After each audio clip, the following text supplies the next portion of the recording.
OSCAD Techno Service TI, le nom le dit, on est en technologie de l'information. On a 2 volets, je vous dirais, principaux de service. C'est vraiment ce qu'on appelle le service géré. Donc, on devient le département informatique de nos clients, donc support utilisateur et support gestion de l'infrastructure technologique. On a un deuxième volet où on peut fournir des ressources par projet. Fait que ça peut être soit des ressources internes ou des fois, on va chercher des consultants externes quand il y a des expertises qu'on n'a pas à l'interne. On est un partenaire Sortinet, donc c'est sûr qu'on va mettre ces produits-là de l'avant. Au niveau de l'infrastructure TI, bien, maintenant, on est beaucoup dans le cloud. On est partenaire Microsoft, donc on va aller beaucoup avec le Azure.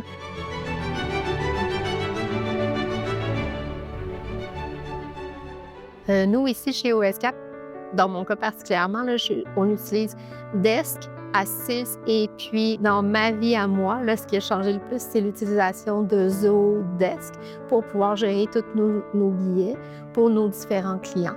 Et puis, c'est vraiment comme si on était le département informatique de la compagnie dont on sert.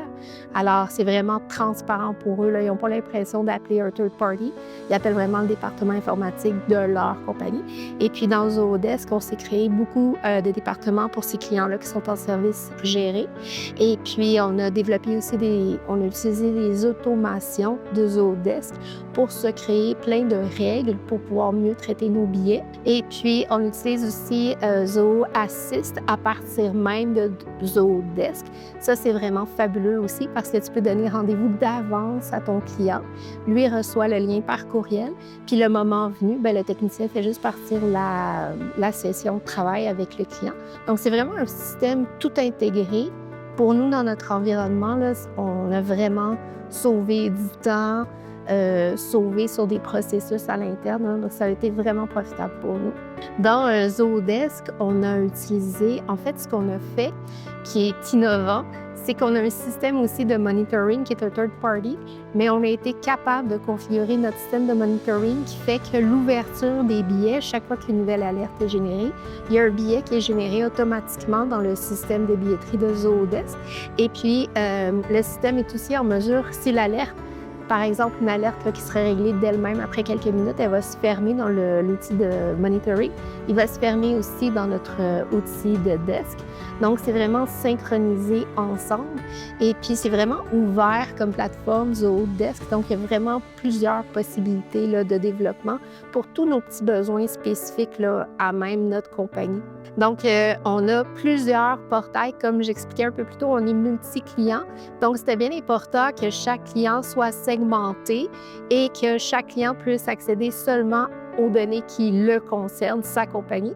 Alors, ça, c'est une autre chose de Zodesk qui permet de vraiment pointiller les permissions qu'on accorde par département, par end-user. Alors, pour les portails clients, on a plusieurs portails clients. Zodesk permet de faire ça aussi. Chaque portail est personnalisable, donc ils peuvent avoir chacun leur propre logo. Ça devient un environnement familier pour eux. Et puis, ce qui est bien aussi dans Zodesk, c'est que ça nous a permis, étant donné que le catalogue de services est différent pour chacun de nos clients, plutôt que d'offrir à tous les mêmes choix, on a pu personnaliser. Donc, dans certains portails clients, on offre seulement les produits ou services que le client a besoin.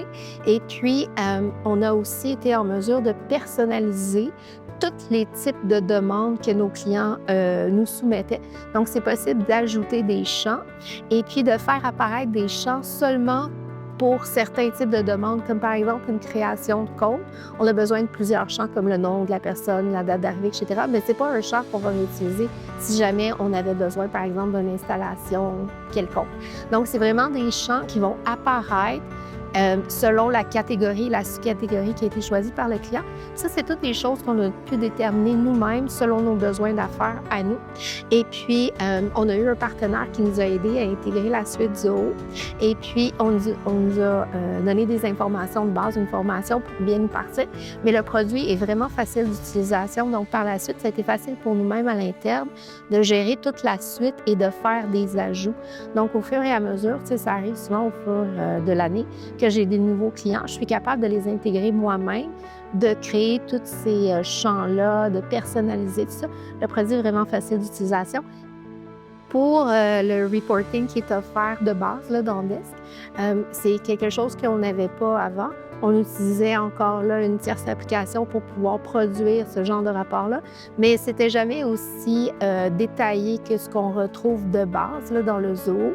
Donc, dans le Zoho Desk, nous, on utilise l'option analytique et puis il y a déjà une panoplie de rapports disponibles. Donc, c'est super facile d'aller trouver exactement ce que tu cherches comme information. Puis après, tu peux simplement modifier le rapport pour le mettre un peu plus précis. Tu te fais une petite copie, tu fais tes petites modifications, puis c'est un rapport que tu peux utiliser après. Donc, moi, j'utilise beaucoup de données pour connaître l'occupation de mes différents techniciens pour voir là, est-ce que j'ai plus de demandes pour voir mes tendances. En fait, c'est pas une vue que j'avais avant. Tu sais, maintenant, je peux vraiment voir la tendance, quand est-ce qu'on est plus occupé. Je peux voir aussi les heures de la journée où j'ai plus d'occupation. Tu sais, je vois vraiment un visuel de mes pics d'utilisation. Et puis, j'ai aussi beaucoup de données maintenant sur chacun, sur ce que chacun a accompli dans sa journée, dans sa semaine, dans son mois. Donc, je peux faire des comparatifs aussi, ce que j'avais pas avant non plus. Tu sélectionnes les champs que tu veux, tu sélectionnes les paramètres que tu veux, puis tu fais « Run », c'est tout. Là, c'est vraiment très, très user-friendly.